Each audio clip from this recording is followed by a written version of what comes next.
There once lived a sister and brother named Hansel and Gretel. Hansel and Gretel's father was a woodcutter. Each day, Hansel and Gretel would play at the edge of the forest and wait for their father to finish work.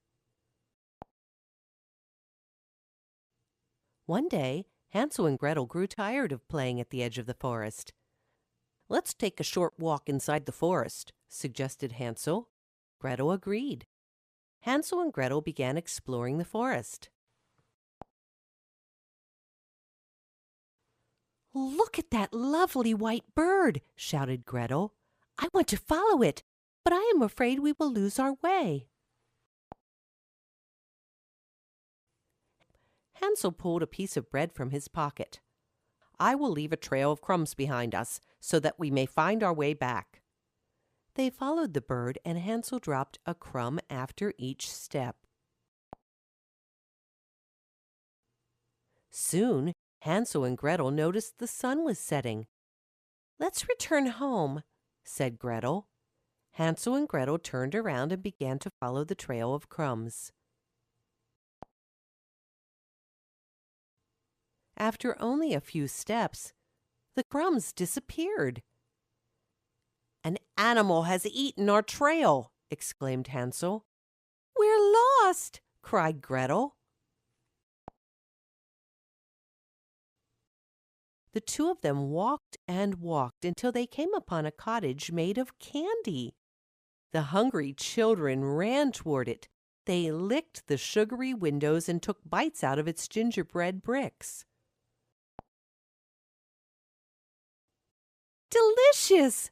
Gretel shouted. "Sweet!" agreed Hansel.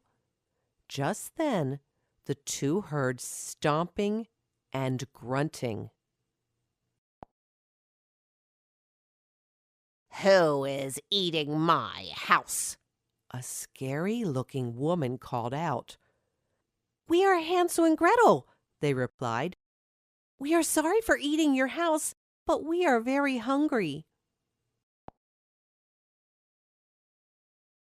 The woman raised one eyebrow. "Hungry? So am I. Please join me for dinner." The woman pushed the children inside. In her house, Hansel and Gretel were served a feast. They devoured pancakes with syrup, frosted cakes, caramel apples, and plenty of milk. By nightfall, the two children were so stuffed they could hardly move. "Gotcha!" shouted the woman as she pushed Hansel and Gretel into a cage. "Now, when you're fat enough, you'll be perfect to eat." Hansel and Gretel couldn't believe their ears. The next morning, the lady asked Hansel to stick his finger out of the cage. She grabbed it and squeezed. "Getting fatter," smiled the witch, and tossed more food inside the cage. Hansel and Gretel watched the wicked lady fumble around the kitchen all day. That night, the witch asked to feel Hansel's finger once more. "Almost ready," the lady exclaimed. "Why does she squeeze your finger when she can just look at you?" Gretel asked. Hansel's eyes widened. "I think she cannot see well," he whispered, getting a clever idea. Hansel found a thin bone that resembled a finger. The next morning, when the witch asked to feel Hansel's finger, he held out the bone. "Much too thin," she frowned, serving Hansel more food. For many days, Hansel held out the thin bone instead of his finger. The witch was stumped. "I'm going to eat you anyway," decided the witch one day.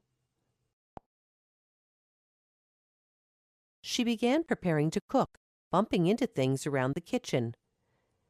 "May I help you cook?" Gretel asked, getting an idea of her own. "Cooking will go faster if there are two of us," said Gretel. true," said the lady as she unlocked the cage. "Now, put your brother in the oven," the witch ordered Gretel. "Are you sure a person can fit inside the oven?" Gretel asked. "Of course," laughed the witch, squeezing herself inside. "You see, it's easy." Gretel slammed shut the oven door, trapping the witch inside. She unlocked Hansel's cage, and the two of them ran all the way home. From that day forward, Hansel dropped rocks instead of breadcrumbs on the trail, and they never got lost again.